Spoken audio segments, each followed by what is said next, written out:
And I'm talking grassroots rugby development.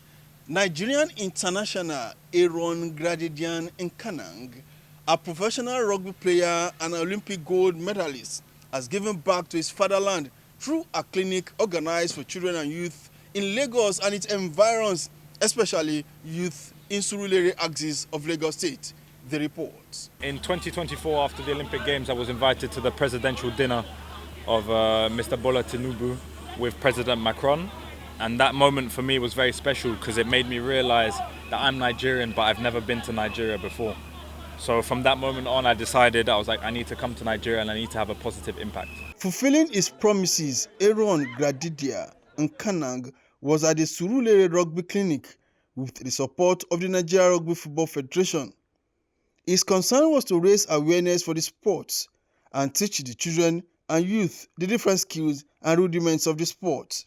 Firstly, there needs to be a bit more money injected so that there can be more training sessions and have more students having the opportunity to train. And once they train, the sky's the limit. The African genetics are so strong, so as soon as they get some training, they can be some incredible athletes. He particularly paid attention to the children, teaching them ball grabbing methods and techniques. The General Manager, Nigeria Rugby Football Federation, Aziz Ladipo, said the clinic is in line with the Federation's agenda. We have a strategic plan and we created a pathway structure. So that pathway structure starts with kids touching the ball like this, running with it, not knowing what the rules are, to having a little more game time and then having a structured play up all the way to high performance. So it's in our plan, our strategy, Nigeria Rugby, to grow the game across the country. Presently, we have over 6,595 girls playing rugby for the first time in 20 states. It's called Rugby Rising Play. Girls between the age of 10 and 18 that we've introduced to the sports. We also have domestic competition that's about to kick off. We have international representation. So it's all in our plan. Pathway structure from touching the ball all the way to high performance. They want a field, a permanent field in Surulere, which we are working towards. We can provide a field for them, basically for just rugby.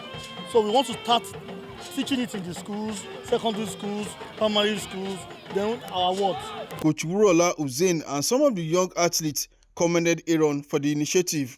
We want something like this more from our players in diaspora that are playing for other countries, like Aaron, to come to Nigeria and do clinic like this for the grassroots and to do development for our younger ones in Nigeria, to create more awareness. My major advice is for the parents to allow their kids to play rugby. Rugby is not about tackle alone. We have T1 rugby, which is non-contact rugby. I learned more on passing and basic drills like attack and defense, 2v1 and stuff like that. The game is so interesting that it's giving me encouragement that I can decide more on it. I have learned a lot of things, like how to pass, how to also play ball. Well, it was a wonderful day for me, and I think the truth I was with here. So it was very great, and I wish we could have more of this. I learned more about the passing drill and more about the 2-to-beat one. The clinic again brings to focus the need to invest more on the game for Nigeria to conquer Africa and beyond.